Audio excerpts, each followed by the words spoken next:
한 장군의 결정 하나가 어떻게 500년이나 된 왕조를 무너뜨리고 완전히 새로운 국가의 청사진까지 그릴 수 있었을까요? 오늘은 조선의 건국, 그리고 그들의 철학이 고스란히 담긴 수도, 한양의 설계 이야기 속으로 한번 들어가 보겠습니다. 한번 상상해 보세요. 왕이 저 거대한 이웃 나라를 치라고 명령을 내립니다. 그런다 장군이 그 명령을 어기고 군대를 획 돌려서 오히려 수도로 돌아온다? 대체 무슨 생각이었을까요? 이 운명적인 선택이 내려졌던 1388년 고려의 마지막 장으로 한번 같이 가보시죠. 자, 그때 상황이 어땠냐면요. 대륙에서는 이제 원나라의 시대가 저물고 명나라라는 새로운 강자가 막 떠오르고 있었어요. 그런데 이 신흥 강국이 갑자기 고려한테 너네 땅 일부 우리한테 내놔! 하고 압박을 해오는 겁니다. 이건 뭐 국가의 운명이 걸린 정말 일촉즉발의 위기였던 거죠. 이런 상황에서 고려의 우왕하고 당시 최고 실권자였던 최영 장군이 어떤 선택을 하냐면요. 정면 돌파를 택합니다. 까짓거 우리가 먼저 명나라의 심장부인 요동을 치자. 이거야말로 정말 초강수를 둔 건데요. 근데 이 무모해 보이는 계획에 모두가 오케이 하지는 않았습니다. 바로 이 지점에서 이건 안 됩니다 하고 정면으로 반기를 든 인물이 나타납니다. 그 사람이 누구냐? 바로 당시 패배를 몰랐던 고려 최고의 스타 장군 이성계였습니다. 그는 왕의 명령 앞에서 이건 불가능한 전쟁입니다 라고 딱 잘라 말하면서 아주 현실적인 이유 4가지를 듭니다. 자, 여기 보시면 이성계가 얼마나 냉철한 현실주의자였는지 딱 보이는데요. 첫째, 작은 나라가 큰 나라를 치는 건 명분도 실리도 없다. 둘째, 지금은 한창 농사철이라 군령미 구하기도 힘들다. 셋째, 우리 주력군이 다 나가면 그 틈에 왜구들이 쳐들어올 수 있다.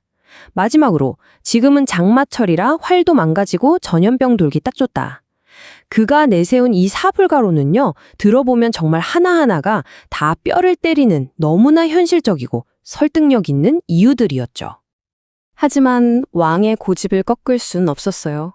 결국 이성계는 군대를 이끌고 압록강의 위화도까지 가게 됩니다. 이제 정말 돌이킬 수 없는 선택의 기로에 선 거죠. 그리고 그는 마침내 결심합니다.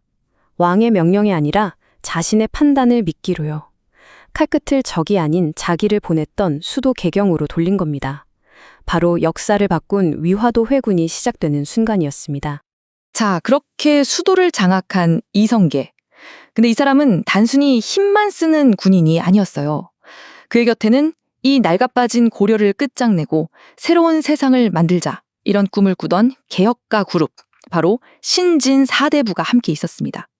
말하자면 막강한 군사력과 명석한 두뇌가 만난 거죠.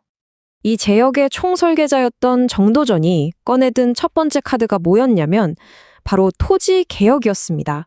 당시 부패한 귀족들이 독차지하고 있던 땅을 싹 다 뺏어서 재분배하는 과전법을 시행한 거예요. 이게 그냥 경제 정책이 아니고요. 낡은 체제의 심장을 정확히 노린 한 수였고 동시에 백성들의 마음을 얻는 가장 확실한 방법이기도 했습니다. 그런데 이 개혁가들도 방향을 두고 곧 둘로 쫙 갈라집니다.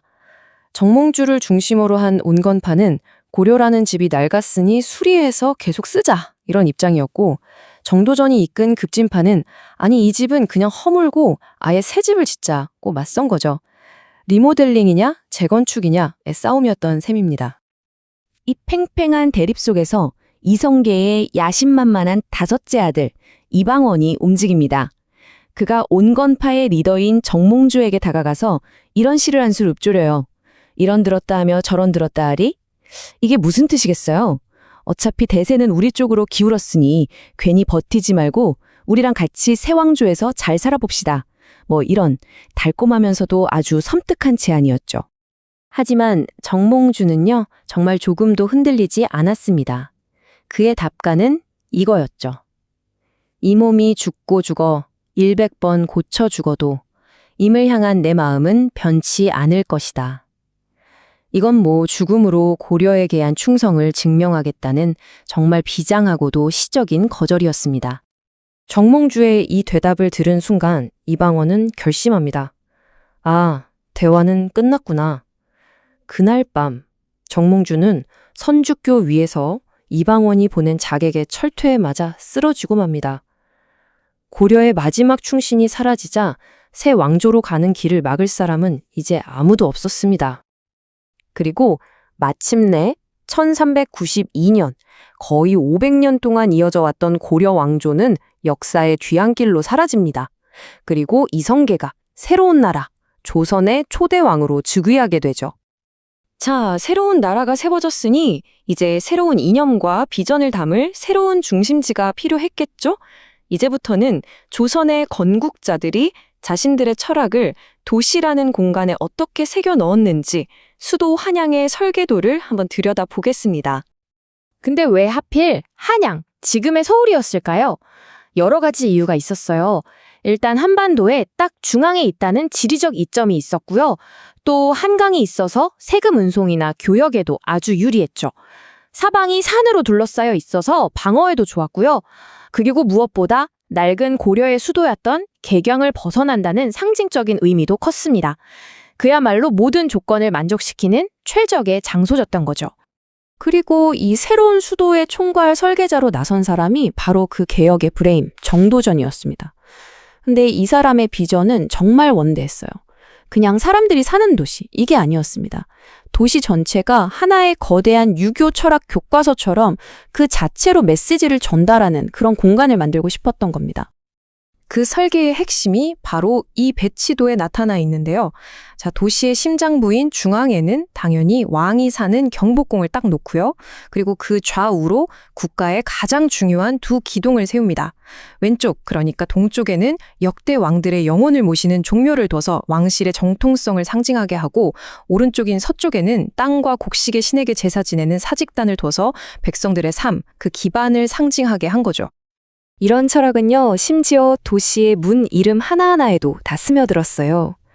동대문인 흥인지문에는 어질인, 서대문 도내문에는 의로울 의, 남대문 숭례문에는 예절예, 그리고 도심 한가운데 종을 치는 보신각에는 믿을 신을 넣어서 사람들이 매일 이 문들을 드나들고 종소리를 들으면서 유교의 핵심 덕목인 인해예지신을 자연스럽게 마음에 새기도록 한 겁니다. 정말 치밀하죠? 도시의 심장인 경복궁은요, 말 그대로 왕을 위한 교과서 그 자체였습니다. 예를 들어서 공식 행사를 여는 근정전의 이름에는 부지런히 정치하라는 뜻이, 왕의 집무실인 사정전에는 깊이 생각하며 정치하라는 뜻이 담겨 있었어요. 그러니까 왕이 머무는 모든 공간의 이름이 끊임없이 이상적인 통치란 무엇인가, 이걸 상기시켜주는 메시지였던 셈입니다. 바로 이런 깊고 강력한 상징성 때문에 나중에는 종묘사직을 보존한다는 말이 그냥 건물을 지킨다는 뜻이 아니라 나라의 명맥을 지킨다는 말과 완전히 똑같은 의미가 되어버립니다. 건물이 곧 국가 그 자체가 된 거죠. 정리해보면 이렇습니다. 한 장군의 대담한 결단이 500년 묵은 왕조의 문을 닫았고, 한 학자의 치밀한 설계가 새로운 500년의 기틀을 마련했습니다. 결국 조선의 시작은 이처럼 칼과 붓, 즉 강력한 군사력과 깊이 있는 철학의 완벽한 결합이었던 거죠. 재미있는 건 지금 우리가 걷고 있는 이 서울 곳곳에 600년 전 정도전이 꿈꿨던 그 철학의 흔적들이 여전히 남아있다는 겁니다. 그렇다면 이런 질문을 던져볼 수 있겠죠. 과연 오늘날의 서울은 어떤 철학과 가치를 담고 있을까요? 과거의 위대한 청사진 위에서 우리는 지금 어떤 미래를 그려나가고 있는 걸까요?